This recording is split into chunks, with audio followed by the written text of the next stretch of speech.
Gracias. Buenos días a todos.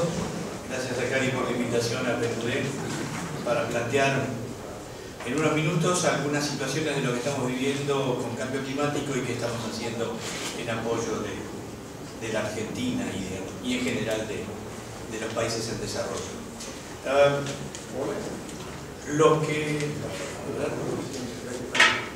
Para comenzar, un estado de situación respecto del cambio climático y unos escenarios que muchos ya conocen, pero que no viene mal ponerlo de nuevo sobre la mesa. La expectativa de los próximos años al 2050, si las cosas seguimos igual, si seguimos sin entendernos y sin llegar a acuerdos, el business as usual es una situación que no puede aceptarse. Y es una situación en que nos va a llevar a que la temperatura del planeta crezca 4 grados y hasta 6 grados en el 2100. Conclusión, esto no admitiría ningún modelo de desarrollo y de crecimiento ni de supervivencia. El punto es que desde que se empezó a discutir la cuestión del cambio climático y los países no nos ponemos de acuerdo, los escenarios cada vez son más conflictivos. Entonces, a partir del informe de desarrollo humano del 2008 que hizo PNUD a nivel global, se estableció y se acordó un límite sostenible de aumento de temperatura de 2 grados, y eso se puede lograr en el futuro si nos planteamos un modelo de crecimiento que admita 450 partes por millón en el 2050. ¿Esto qué significa? Significa en términos reales que tenemos que para esa época tener un 50% de emisiones menos que las que tenemos, no ahora, sino en 1990, cuando se acordó Kioto. Piensen ustedes que cuando se acordó Kioto, las reducciones se pensaban al 2012 del 5%, no las hemos cumplido. Y lo que estamos planteando ahora es que tenemos que reducir al 50% para el 2050. Un horizonte realmente complicado, del cual el 80%, de esa reducción del 50%, los países desarrollados tienen que tener una reducción del 80%. Imagínense lo que significa en las economías internas de cada país. Y los países emergentes con gran cantidad de emisiones, como China e India, tendrían que plantear su modelo de una reducción del 20%. Son compromisos y son metas realmente exigentes. Entonces, ¿qué hacemos? Mientras tanto,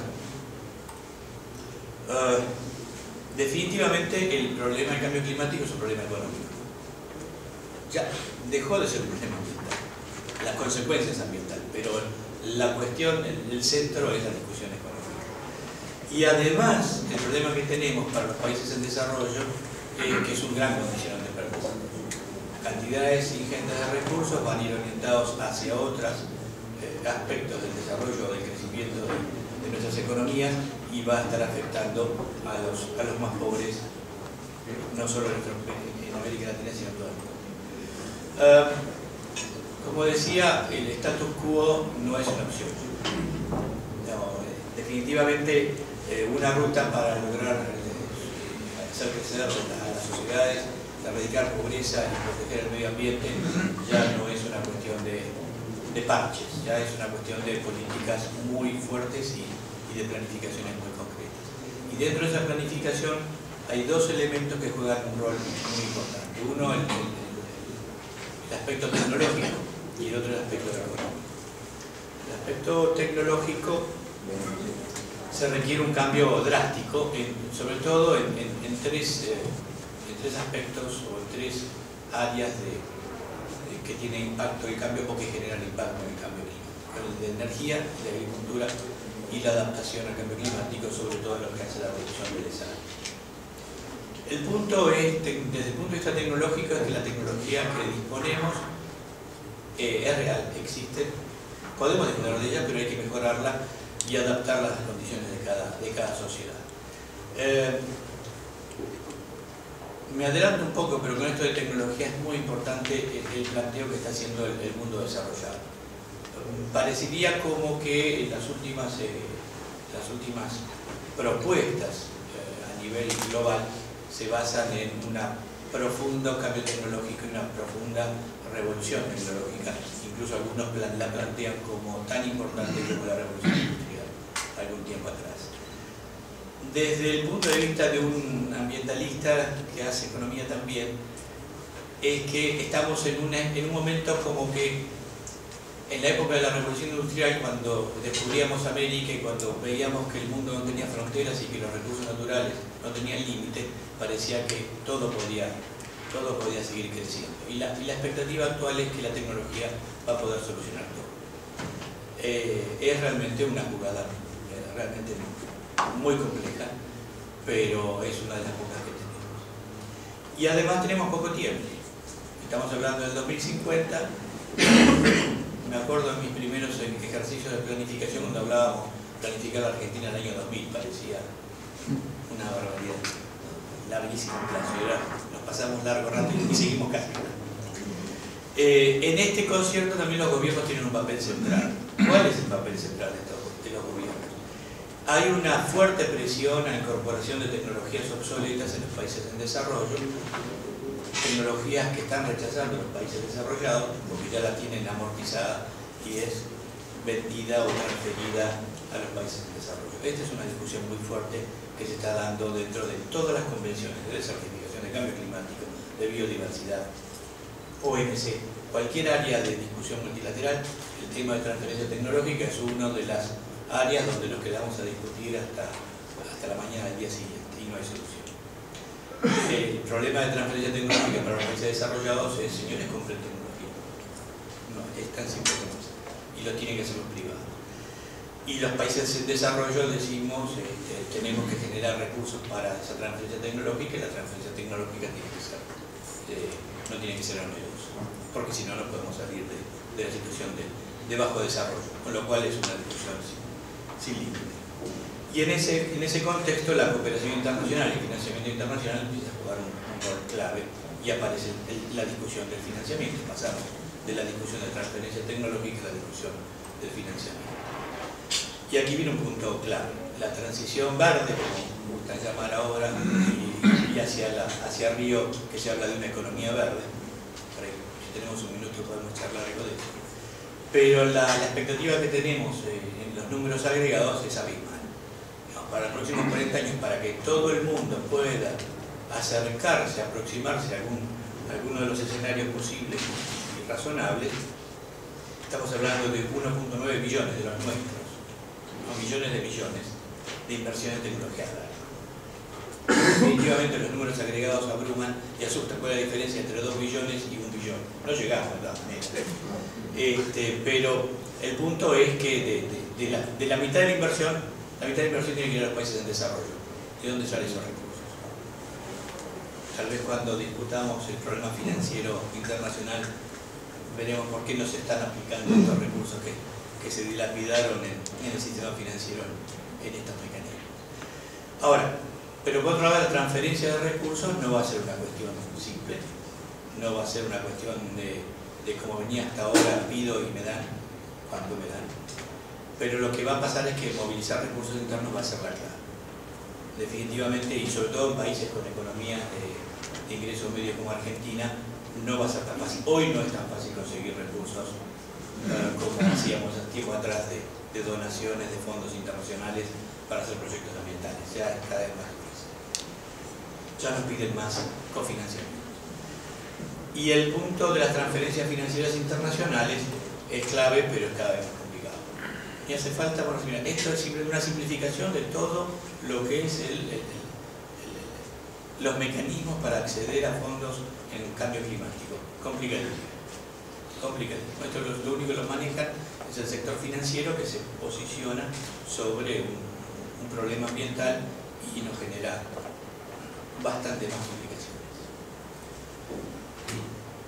Para terminar con el tema financiero, el cambio climático, tres problemas principales. Uno, tener acceso a las nuevas fuentes financieras. Hoy se está discutiendo un nuevo fondo verde, en las cuales Argentina es uno de los países, tiene un representante del Ministerio de Economía en la discusión global de ese fondo verde, y se está discutiendo por 150.000 millones de dólares por año, para dentro de 5 años.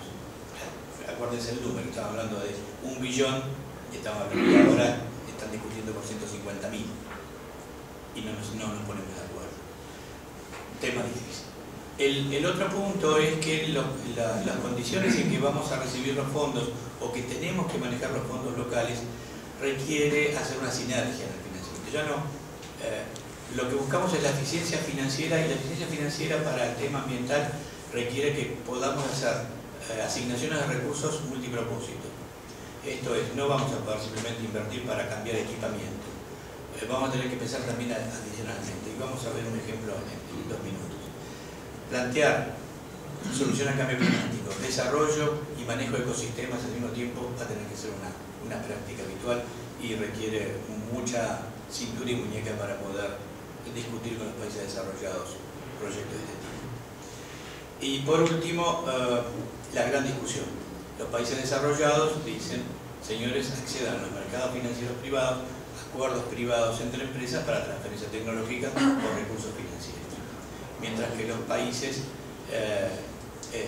en desarrollo lo que requieren son fondos directos desde gobierno a gobierno o multilaterales gobierno, y eso es un espacio que se achica cada vez más. Y esos recursos de financiamiento hacia los gobiernos, además de ser más chicos, va a requerir cada vez más capacidades de los gobiernos locales para poder acceder a fondos privados.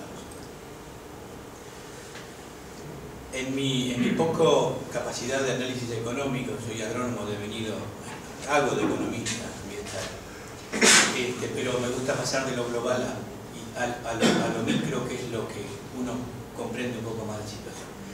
Esa curva no es tan complicada, olvídense de que cada cosa no se debe alcanzar a ver, pero si nos vamos de izquierda a derecha, significa que cada punto que estamos avanzando significa mejor disminución de emisiones de gases de efecto invernadero. Ahora, los costos no son los mismos para cada tecnología, o para cada acción o para cada actividad, son diferentes. Y lograr cada vez mayor calidad ambiental, o sea, menor emisión de gases de efecto invernadero, requiere inversiones y gastos más altos. Eso es lo que estamos viendo. Pero hay una cosa muy interesante, lo ven en la mitad derecha de la curva. Más calidad ambiental, más limpio quiere el ambiente, más tiene que pagar por el ambiente. Pero hay un elemento interesante en esto es una curva de costos marginales para los economistas, es costo adicional por cada unidad más limpia de ambiente que ustedes quieren. Pero hay un elemento interesante que es el que podemos tener una gran cantidad de baja de emisiones sin tener costos adicionales. Y no solo no tener costos adicionales, sino que tengamos beneficios no ambientales adicionales. Vamos a ver un ejemplo ahora. Es decir, que no solo la inversión, por eso hablábamos de una inversión en desarrollo, en cambio climático y en biodiversidad o en ecosistemas. Podemos asignar recursos de una forma muy eficiente y que cada uno de los sectores se vea favorecidos y tengamos mejores retornos financieros. Decíamos tres espacios claves para analizar el problema del cambio climático. El de energía es uno de ellos, es el más importante. La producción de energía hoy es el 90%. La tecnología en que se produce energía eléctrica es una tecnología sucia, en altas emisiones, y es responsable del 60% de las emisiones. Un espacio para trabajar mucho y para trabajar en mayores eficiencias energéticas. También para trabajar no solo en uso racional, sino también en el tema de generación por energías no tradicionales, no convencionales. El problema es que el camino que estamos llevando, no solo a nivel local, sino a nivel internacional, es más lento del que se necesitan los escenarios para poder tener un futuro sostenible o soportable. Y en este modelo los gobiernos es clave, las planificaciones energéticas son claves, poder definir estrategias amplias y un portafolio amplio de opciones diferentes es clave. No solo es un problema se genera mucha energía porque hay un alto consumo de energía en los sistemas productivos y en los sistemas de consumo. Entonces, eficiencia también en la producción industrial, en el consumo, en el packaging, en toda la cadena, es claro que va a tener un impacto sobre la producción energética global. Y la eficiencia energética es clave en la producción de energía y en el consumo, es clave para este modelo. Pero hay límites en la adopción de nuevas tecnologías. Necesitamos más experimentación, los desarrollos que se han logrado son importantes, pero no alcanzan a sustituir la situación energética de lo que estamos planeando para el 2050. Es más, en algunos casos extremos está planteando la decarbonización total para el 2050. Esto es, no usar más petróleo, por lo menos o hidrocarburos para hacer electricidad. Menuda tarea nos espera. Entonces, pero dado que no podemos alcanzar ese límite o alcanzar esa meta, también está planteando los límites en el consumo de energía. Y acá aparece de vuelta el grito y la discusión entre los países desarrollados y los en desarrollo. Un límite atractivo y sostenible de 70 gigajoules por persona. Esto significa que un europeo medio debería bajar su consumo energético a la mitad. Nada. Y no quiero pensar cuánto debería bajar un norteamericano. Vamos a discutir en esos términos realmente. No alcanzan la Asamblea General de Naciones Unidas 24 horas para discutirlo. El otro punto clave es producción agrícola. El otro punto, pero no tanto por el tema de emisión de gases, sino por lo que significa la seguridad alimentaria y las condiciones de sostenibilidad en este momento para los pobres y para los que padecen desnutrición. Nuestra preocupación con el tema de producción agrícola es el impacto que recibiría la producción de alimentos, no tanto el problema de las emisiones, que sí está planteado por la pérdida de bosques, pero erosión de tierra, agotamiento, contaminación de agua, pérdida de biodiversidad. O sea, el ecosistema agrícola natural, agropecuario natural, tendría que ser replanteado en nuestros países, y por suerte Argentina está dando síntomas de que está replanteándose unas cuantas cosas. Pero al mismo tiempo de replantearse cómo vamos a manejar los ecosistemas que nos quedan y los bosques nativos y las áreas naturales que tenemos, también tenemos que plantearnos que hay que aumentar la productividad. Y entonces aquí viene un dilema, las estrategias. Tenemos que tener dos tipos de estrategias muy claras en el sector agrícola.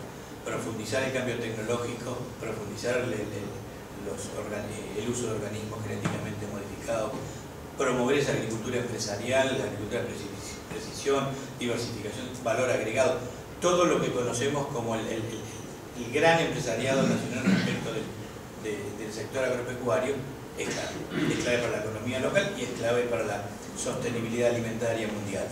Pero al mismo tiempo también tenemos que tener una estrategia para pequeños productores que están mucho más asociados a la cuestión de agroecosistemas, de ecosistemas naturales, y tenemos que plantearnos también modelos de desarrollo para ellos, no de asistencia sino de desarrollo.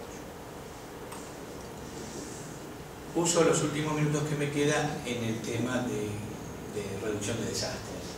Esto es lo que estamos enfrentando en Argentina. El cambio climático, si algo estamos sintiendo en cambio climático, son la agudización de los fenómenos extremos. Y sobre todo lo estamos sintiendo ya en la zona agrícola principal, con el tema de mayores precipitaciones, no mayores precipitaciones, sino tormentas más agresivas e inundaciones. Todos estos eventos extremos y los que se transforman en desastres necesitan un cambio tecnológico, reposicionamiento de muchas cosas, pero mucha organización social. Infraestructura, nuevos asentamientos humanos, manejo de tierras y aguas y cooperación. Me fui.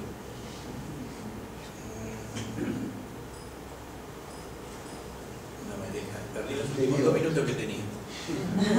Bueno, digamos, la anterior era simplemente una curva que demostraba que cada vez está lloviendo, las tormentas en la pradera pampeana son cada vez más agresivas. Y esto lleva... Está bien, seguí. No, te preocupes. Ahí está. Es un problema no de la tecnología. Este es un esquema donde precipitaciones mayores a 100 milímetros en no más de 2 días. Y siguió creciendo. De hecho, vamos a ver un caso en Entre Ríos donde llovió 300 milímetros en un día, que llevó a inundaciones rurales, a impactos urbanos más que significativos, a pérdidas en infraestructura, a la infraestructura que nos condicionó y aceleró el proceso, o agudizó el proceso de impacto en Gualeguay. Este es un caso. Gualeguay siempre se inundaba por el río y esta vez la inundación llegó por la espalda, por la zona alta. ¿De dónde llegó? De la zona que ustedes ven al norte, que hubo una transformación agrícola importante, pasó de ganadería y monte a agricultura casi permanente, exagerando el relieve, en un relieve como este. Conclusión, 300 milímetros con un uso del suelo inadecuado llevó toda el agua a la ciudad de Gualeguay. Miren el uso inadecuado del suelo. Esto ocurrió en una sola noche. La erosión en la provincia de Entre Ríos, ¿se acuerdan la inundación de San Antonio de Areco? No había ocurrido nunca. Le echaron la culpa al uso de la tierra. También es que los drenes o los puentes de la ruta y de las vías no estaban preparados para tanta agua. Tenemos que estar preparados para eso. ¿Cómo se soluciona esto? Con una estrategia, como decíamos, de integrar todo el ecosistema. Esto es una técnica conocida, común y utilizada, que se llama terrazas. Estas terrazas retienen el agua y evitan inundaciones aguas abajo, pero además retienen el agua y aumentan la productividad y evitan la erosión del suelo. Y fíjense que en los cursos de agua podemos lograr sostener biodiversidad o plantar árboles para fijar carbono y hacer incluso diques para mover más arriba, a la izquierda, a la derecha arriba, para poder hacer riegos complementarios. Y esto evitaría una inundación en la ciudad de Gualeguay. Si las 30.000 hectáreas las sistematizamos, a un costo menor de lo que hizo el municipio y la provincia para hacer un canal rodeando la ciudad para evitar la inundación. Vuelvo al tema económico. Lo que nosotros podemos hacer hoy con un manejo sistemático de la tierra y evitar las inundaciones es estaríamos en la curva de costos a la izquierda. Cero costos para la cuestión de adaptación. Porque ganaríamos hacer esas terrazas que vieron, el productor retiene una tasa interna de retorno del 30% en aumento de productividad. 30%, no lo paga el banco. Y la sociedad global también tiene un retorno altísimo. Si solo hacemos un canal para evitar que entre el agua a la ciudad, estamos gastando, como en la derecha de la imagen, solo un gasto. Eso no es adaptación. Eso es gasto. Por eso decimos que las situaciones van a tener que ser muy bien planificadas y muy bien sostenidas. En este concierto solo voy a pasar esto, no voy a entrar en otras, no tengo tiempo, pero PNUD está trabajando muy activamente con la Secretaría de Ambiente y Desarrollo Sustentable de Nación para preparar un plan estratégico de desarrollo bajo en emisiones y resilientes al cambio climático. El viernes pasado hubo una reunión de muy alto nivel de secretarios de Estado donde se firmó el primer paso de la Estrategia Nacional de Cambio Climático y empezamos un proceso de estudios y ajustes de la estrategia para pasar a un plan nacional de aplicación de tecnologías y metodologías concretas en el tema.